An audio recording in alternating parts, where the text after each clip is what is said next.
নমস্কার দর্শক বন্ধুরা, KWS এই চ্যানেলে আপনাদের জানাই সুস্বাগতম।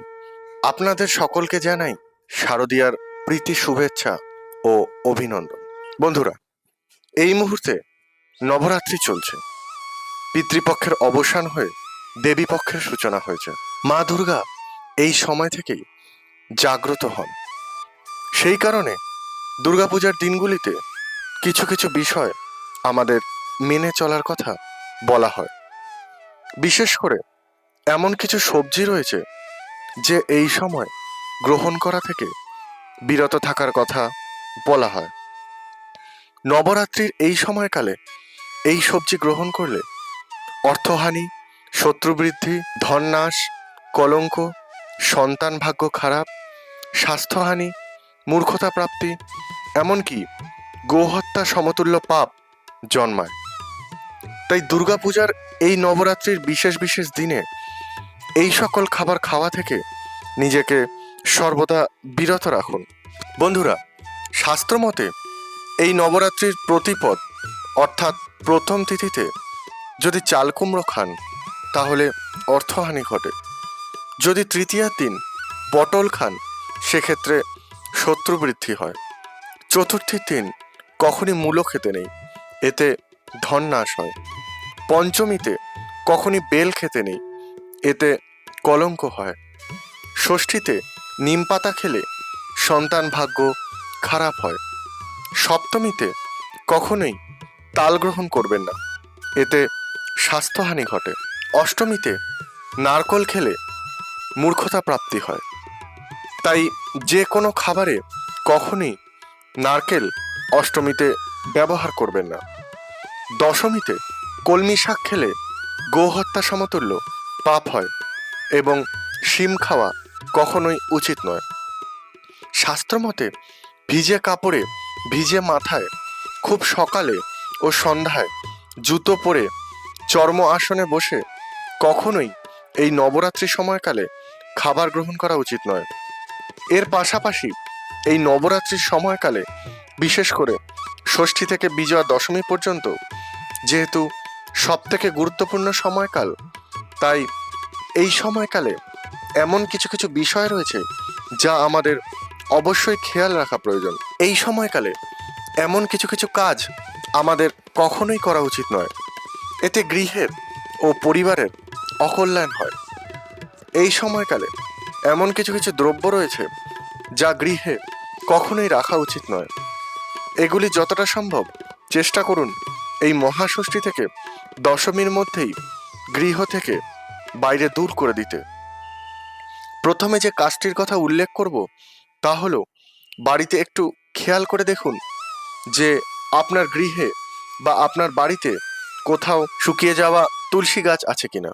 যদি থেকে থাকে তাহলে অবশ্যই পুজোর আগেই সেই তুলসী গাছ উপড়ে ফেলুন এবং সেই তুলসী গাছ আপনি কোনো স্বচ্ছ সরোবর অথবা পুকুরে বা নদীতে ভাসিয়ে দিন। তবে যত্রতত্র যদি তুলসী গাছ থাকে এবং তা যদি সজীব থাকে তাহলে তা তুলতে যাবেন না। কেবলমাত্র শুকনো তুলসী গাছই আপনি উপড়ে ফেলুন।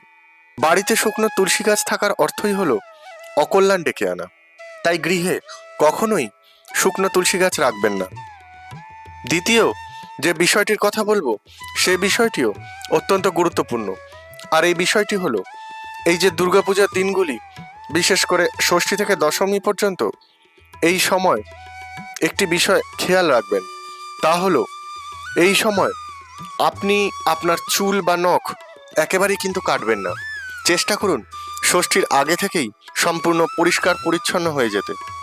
চুল বা নখ কাটা এই সময় কিন্তু অশুভ শক্তির ইঙ্গিত দেয়, বিশেষ করে শনি দেবতাকে রুষ্ট করে এবং তারই পাশাপাশি মা দুর্গাও কিন্তু সমানভাবে রুষ্ট হন।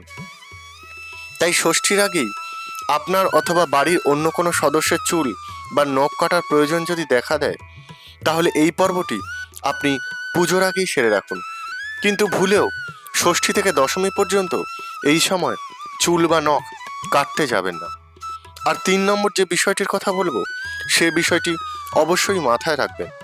আমাদের এই পুজোর সময় আমাদের বিভিন্ন অতিথিরা দূর দূরান্ত থেকে অনেক সময় আমাদের বাড়িতে বা গৃহে বেড়াতে আসেন, আর এই সময় যদি আপনার গৃহে কোনো অতিথি বেড়াতে আসে, তাহলে তার আপ্যায়ন যেন সুন্দরভাবে হয়, কোনোরূপ অনাদর যেন তার না হয়, সেদিকে কিন্তু অবশ্যই খেয়াল রাখতে হবে।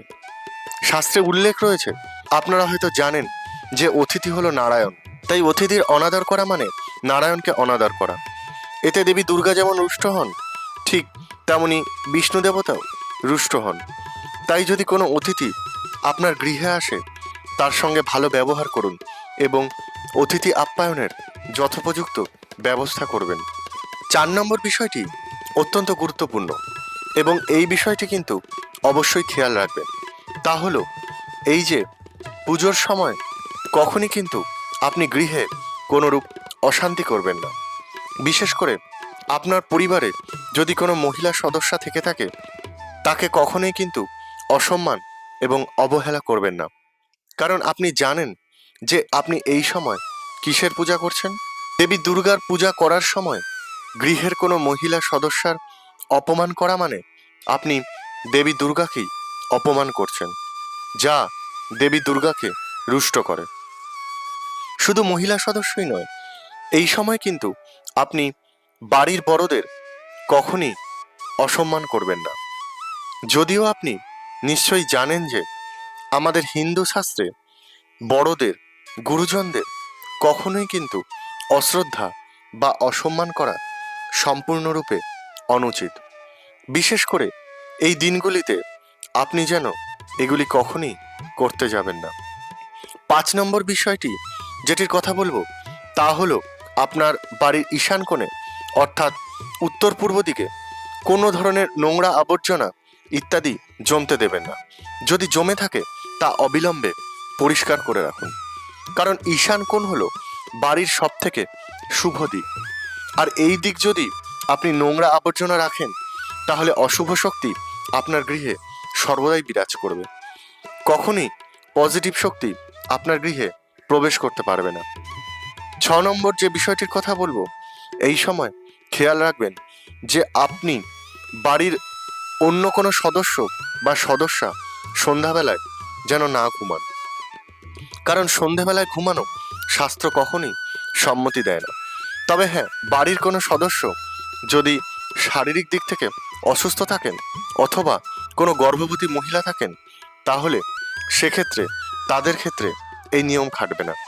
কিন্তু সুস্থ অবস্থায় কখনো কিন্তু সন্ধেবেলাতে ঘুমোতে যাবেন না বা ঘুমাবেন না। 7 নম্বর যে বিষয়টির কথা বলবো, তা হলো এই সময় বাড়িতে কোনো ধরনের ভাঙা কাঁচ অথবা ভাঙা আয়না, এই ধরনের কোনো জিনিসপত্র কিন্তু রাখবেন না। যদিও আপনারা নিশ্চয়ই জানেন যে শাস্ত্রে উল্লেখ রয়েছে ভাঙা কাছে বা আয়নায় মুখ দেখা অত্যন্ত অশুভ।